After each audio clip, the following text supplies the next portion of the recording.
Hello guys. तो आज मैं आपको थ्री वे हैंडशेक के बारे में बताने वाला हूँ। ठीक है गाइस। जो क्या होता है थ्री वे हैंडशेक, मतलब अगर आप नेटवर्किंग के बंदे हैं तो थ्री वे हैंडशेक आपको पता होना चाहिए कि ये काम कैसे करता और होता क्या है। तो सबसे पहले मैं आपको बताता हूँ थ्री वे हैंडशेक होता किसके लिए है। जैसे कि कोई भी आप क्लाइंट है, क्लाइंट में आपका मोबाइल हो गया, ठीक है, ये लैपटॉप हो गया या कुछ भी हो गया, और वो सर्वर पे गया हुआ है। सर्वर बोले तो इंटरनेट, इंटरनेट से आप कोई गाना डाउनलोड करते हो, ठीक है। तो सर्वर को ही, मतलब आप इंटरनेट मान के चलो कि यहाँ पे खूब सारे सर्वर्स लगे हैं, वहाँ से आप डेटा डाउनलोड कर रहे हो। अब यहाँ से लेके सर्वर तक का जो क्लाइंट का कम्युनिकेशन होगा किस प्रोटोकॉल के अकॉर्डिंग होता है। सबसे पहले क्या करेगा, ये क्लाइंट रिक्वेस्ट भेजेगा सर्वर को कि भाई मुझको ये डेटा तेरे को देना है मुझे, ठीक है। तो ये डेटा लेने के लिए क्या करेगा, पहले क्या करना पड़ेगा। अब ये मान के चलो क्लाउड है पूरा, ठीक है, मतलब खाली रास्ता है। तो यह पे पहले कि अपना कम्युनिकेशन इस्टेब्लिश करेगा इसके साथ, अपने जो रास्ते हैं उसको बनाएगा कि हाँ भाई ये है और मुझे इस वे से, मतलब इंडिया के होते हुए इंडिया के सर्वर से या हैदराबाद के सर्वर से या यूएस के सर्वर से चाहिए डेटा। तो उसके लिए ये पहले क्या करता है, कनेक्शन इस्टेब्लिश करता है। तो वो कनेक्शन इस्टेब्लिश कैसे होगा, तो उस चीज़ को मतलब इस्टेब्लिश करने के लिए थ्री वे हैंडशेक होता है, ठीक है, किसी भी मतलब नेटवर्किंग डिवाइस के लिए।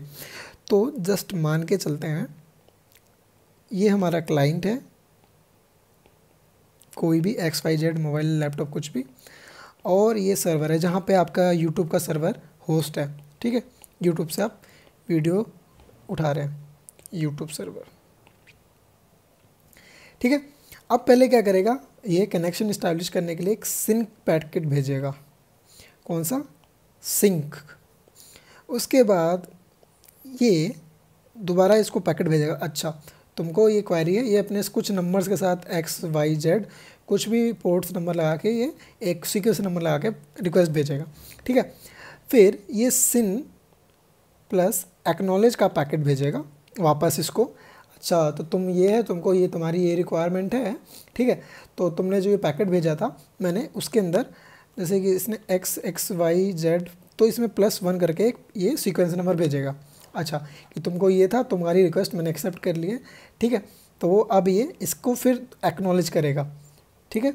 हाँ जी, अच्छा आपने एक्नॉलेज कर ली, तो ये बोलेगा ओके, तो मैं यहाँ पे आपको एक्नॉलेजमेंट पैकेट भेजूँगा।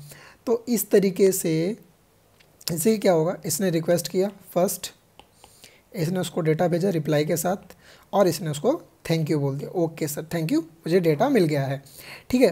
तो अब क्या होता है टीसीपी में, मतलब जो हम पढ़ रहे हैं टीसीपी होता है और एक यूडीपी होता है, ठीक है। टीसीपी ज़्यादा रिलायबल होता है, यूडीपी कम रिलायबल होता है, ठीक है। तो अब क्या होता है टीसीपी में कैसे मालूम चला कि इसके पास डेटा पहुंच गया, मतलब टीसीपी में डेटा की श्योरिटी होती है कि आपके पास डेटा पहुंच गया है। बट यूडीपी में, जो यूडीपी प्रोटोकॉल होता है, यूज़र डेटाग्राम प्रोटोकॉल, यूडीपी में ये श्योरिटी नहीं देता है कि अच्छा मेरे पास डेटा पहुंच गया है या नहीं पहुंचा, मुझे नहीं मालूम, सर्वर को नहीं मालूम कि डेटा उसके पास पहुंचा कि नहीं पहुंचा, बट वो ब्रॉडकास्ट कर रहा होता है। तो कैसे पता चलता है टीसीपी में, क्योंकि जब डेटा आता है क्लाइंट के पास तो वो उसको एक्नॉलेज करता है, क्या कि मैंने तुमसे डेटा ले लिया और मुझे मिल गया है। तो इस तरीके से जो प्रोटोकॉल मतलब हुआ डेटा कम्युनिकेशन के लिए, डेटा ट्रांसफ़र के लिए, उस प्रोटोकॉल को हम यहाँ पे कहेंगे थ्री वे हैंडशेक प्रोटोकॉल। तो इस तरीके से कोई भी डेटा किसी भी सर्वर से इस तरीके से आता है, जो आप इसको एक पुल बना सकते हो, एक ब्रिज कह सकते हो इस चीज़ को लेके, ठीक है। तो इस तरीके से कोई भी सर्वर से क्लाइंट को डेटा मिलता है, किस प्रोसेस के थ्रू, कनेक्शन जो इस्टेब्लिश होता है वो थ्री वे हैंडशेक प्रोटोकॉल के अकॉर्डिंग होता है, ठीक है। तो आई होप आपको ये वीडियो समझ में आई होगी। अगर आपको समझ में आई तो प्लीज़ शेयर कीजिए, लाइक कीजिए और सबके साथ दबा के भेजो आप सबको, ठीक है। Thank you so much.